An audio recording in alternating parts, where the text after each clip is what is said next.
How's everybody doing?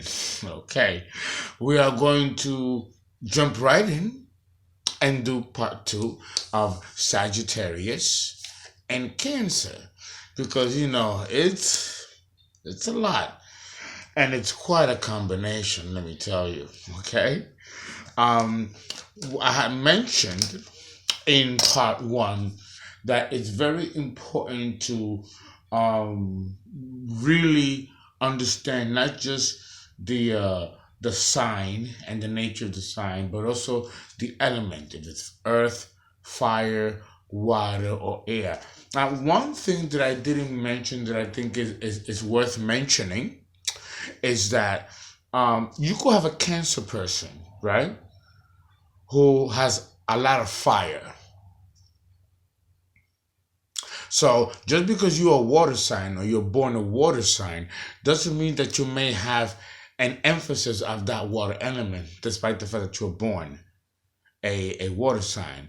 Like me, for example, I was born a Virgo, but I'm all fire. There are 10 planets in astrology, and in my birth chart, five of those 10 planets are in fire signs. Only three are in earth signs, and the other two are in air. One is in air, my Mercury in Libra, and then I have one in water. I only got one planet in water, and that's Neptune in Scorpio. Okay, my progressed chart now at age 50 is I have Scorpio in my ascendant, so Neptune is in my ascendant now.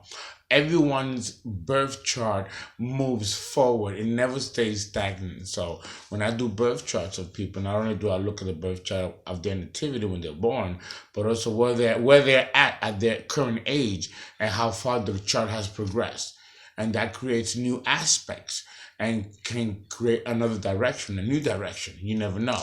So you have to keep these factors in mind when we do chart compatibility or incompatibility or synastry or composite charts.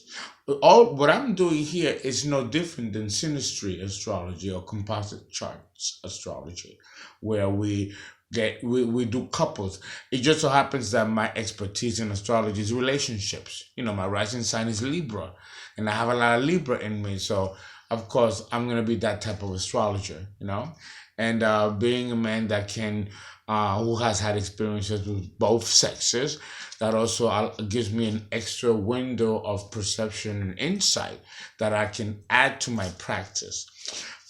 Sagittarius and Cancer as a fire and water, like I mentioned in number one, it's quite deep, it's quite intense, and it's fiery and explosive, reactive. Because, like I mentioned in part one, they don't mix.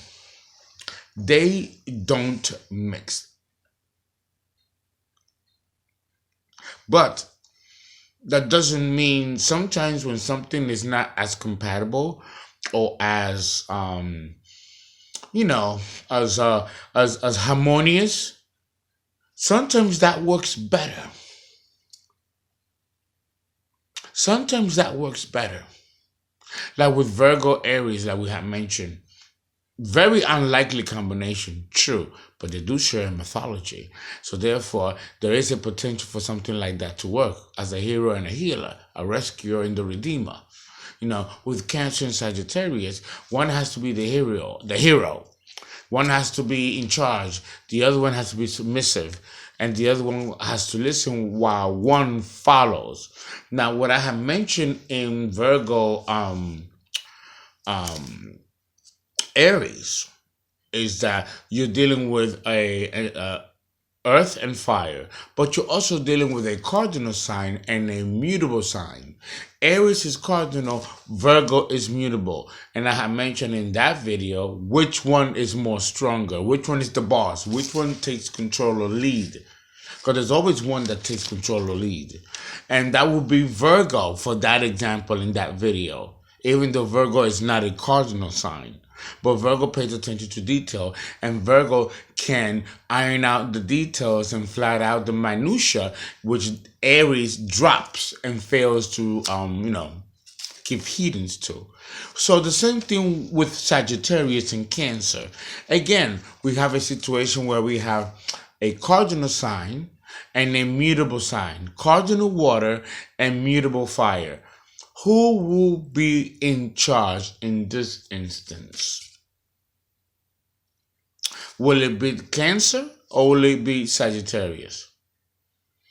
In the other example, Virgo took precedence over a cardinal sign, Aries. In this example, 2 is Cancer, also the boss in this relationship, whether it's a Cancer man or a Cancer woman with a Sagittarius. Because it is a cardinal sign, which means that their priorities based on their value system will lend towards a psychological modality and expression of being that borders on security and safety and towing the line. A conversation with a Sagittarian and a Cancer may go like this. Oh, honey, the Sagittarian. I want to go to this Waikiki. I hear it's so nice, so pretty. Beautiful beaches, beautiful palm trees marinating the shoreline. The water I hear is blue, much more bluer than our oceans or shores here. And the Cancer woman is reading her newspaper. I'm like, sure, if we can afford it, why not? Well, I'm sure that we can. It doesn't matter. I think that's something that I want to do for the next coming months. Well, let's make sure that we have the proper vaccinations and make sure that we have the money to also cover when we come back. Remember, we have expenses and we have a child in college. And he was like, she's going to be very practical and she's going to be very pragmatic about running the affairs of the house, the household, and also if she's involved in business or if he's involved in business, also take care of the business. Cancer is very cardinal that way because remember, what drives Cancer is a need for security because in that security there is safety and protection, and nothing can shield you better than money and plenty of it. And Cancer is going to make sure that there's plenty of it, whether she gets it by her own means, which is quite capable of, or making sure that you get it. And she's going to groom you so that you are able to get that paper because she depends on it. She depends on that more than she can depend on you. But you need to be the vehicle to bring that paper in. So Cancer is going to invest in you to make sure that this is guaranteed because this is an investment for her. For Cancer, whether it's a Cancer man or woman, the relationship becomes, aside from investing in a house, in a home, which is very important to Cancer, the secondary investment in her life after her home and her children is that husband, is that relationship, because he may be the key in which she can get her children, get her home, develop the foundation for a family. This is the cardinal essence behind Cancer. Unfortunately, that is not the case with the Sagittarian because he has a completely set of different values. It doesn't mean that he is not going to respect the position of Miss Cancer and where her values lie, as long as it doesn't lock him in. Because if it locks him in, then we have a problem. Because we all know that Sagittarius needs his freedom. He needs it psychologically and also physically. So in order for Miss Cancer to have a man like that, or Cancer man to have a Sagittarian woman that way, although quite the other way around, it won't be as complicated.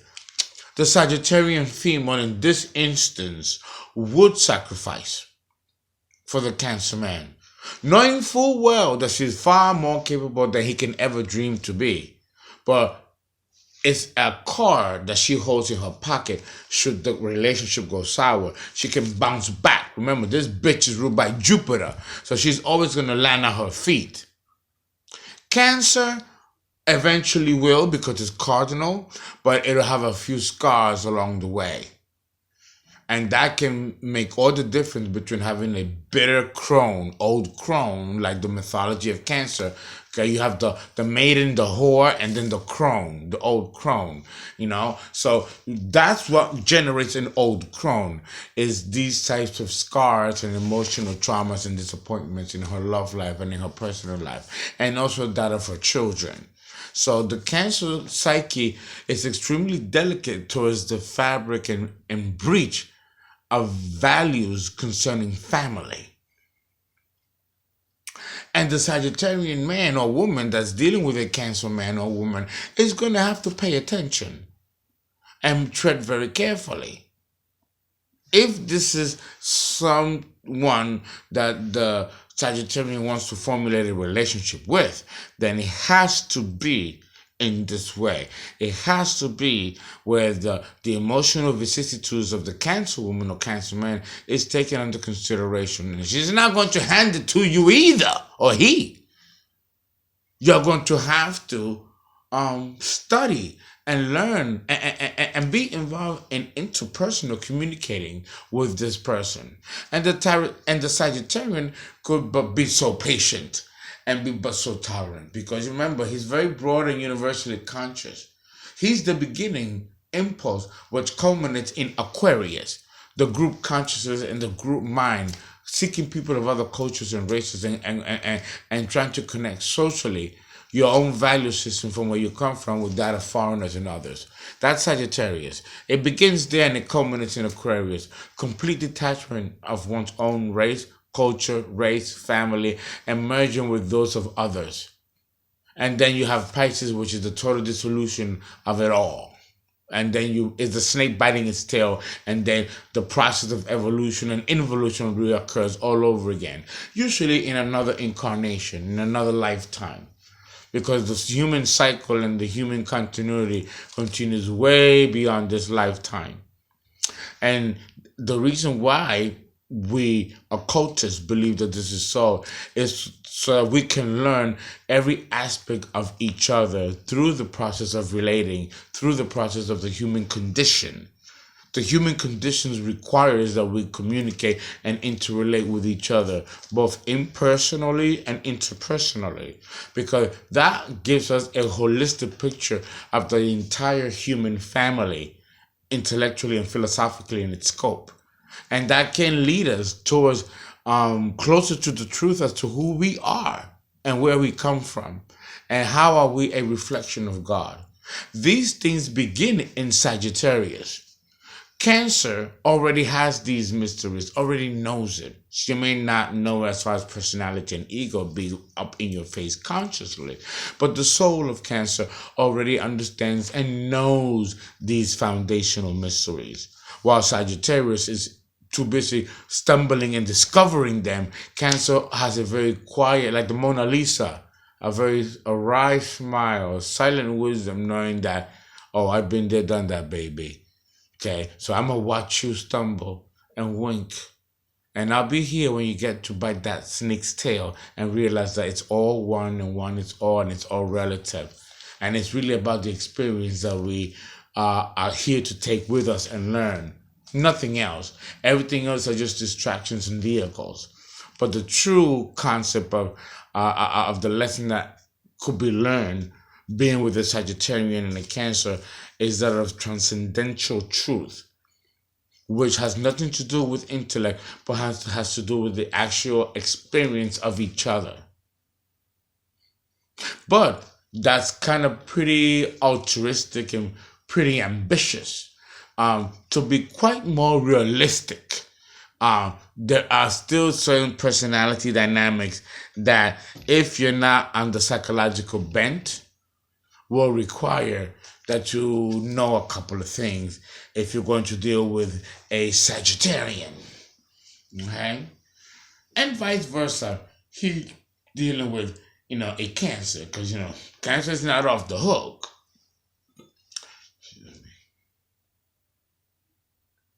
Mhm.